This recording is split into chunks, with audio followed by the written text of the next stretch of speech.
For my final project this year, I wanted to put together a PowerPoint of all the novels that we went over with just my favorite quotes, my favorite characters, and just little bits of pieces from each novel that we read. So the first was from the Odyssey. These are a few quotes. Of all creatures that breathe and move upon the earth, nothing is bred that is weaker than man. And so these are just a few of my favorite quotes from Homer. And then Penelope, she really stood out to me because she was lonely for so long and she missed her husband so much.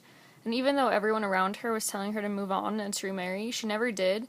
And she was just really true to herself. And I think it shows a lot about her character that she waited for him for like 20 years. It was crazy.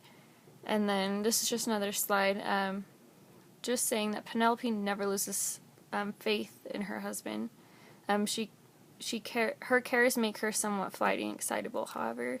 And then Odysseus is just a really good example of a hero, I think, with all his strength, courage, nobility.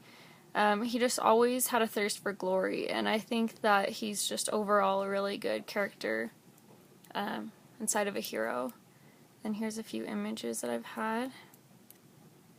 And then in Utopia, this was a little bit harder for me to read, just because I wasn't exactly sure what was happening all the time, so Spark Notes helped a lot. But this is just some character sketches. Talks about Thomas More and then Peter and Raphael.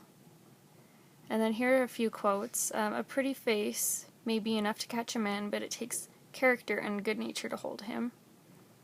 And just a few more. You wouldn't abandon ship in a storm just because you couldn't control the winds.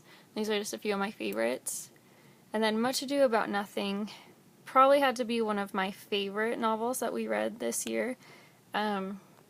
Maybe just because we also had the play to watch, and that was fun to read and watch at the same time because I actually knew what was going on and I had pictures of characters, like I saw them in my mind when I was reading. And Beatrice was for sure one of my favorites. And she had so much sass, and I liked the way that she was just herself, and she didn't care if anyone thought that she was crazy. And this picture that I found on Google just, like, really, I think, shows her character. She's just funny, and she doesn't care what anyone thinks about her. And then, here's some favorite quotes. For sure this one's my favorite. I'd rather hear my dog bark at a crow than a man swear he loves me. And that was toward the beginning of the book when she just said that she was never going to fall in love and all that kind of stuff. And then Benedict, too. They're just, like, so much alike, I think. And then in Northanger Abbey, here are some of my favorite characters. Well, Catherine, of course.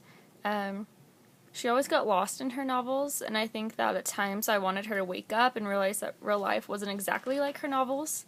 And she had a hard time reading people throughout the novel, and I think I could, like, really relate to her because I thought about my little sister. And because my little sister is so naive too, and she's about her same age, she's 18.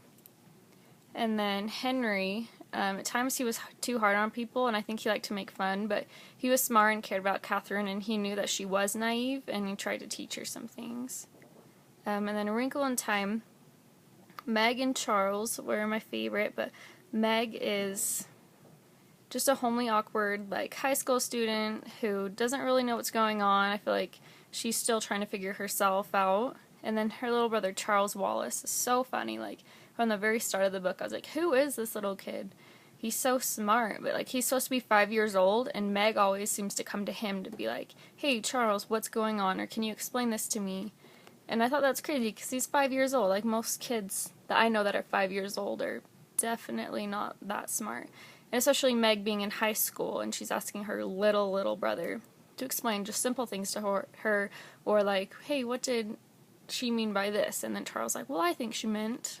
It's just funny. And then, so here's a little story. When I was in 5th grade, I checked out A Wrinkle in Time from the school library. So I was in 5th grade, and I was all excited about reading, and I remember just loving the cover of the book, and it caught my eye. And I remember it being hard to understand, but I really wanted to read it and be like, oh, I read this really challenging book. But I was outside one day and I was helping my dad with some yard work, and I put my copy of the book on like the hose wheel, like that reels up the hose in the yard, had like a little shelf on it, and I forgot about it. And then it rained later that day, like a lot. And then I totally forgot I had left my book out there.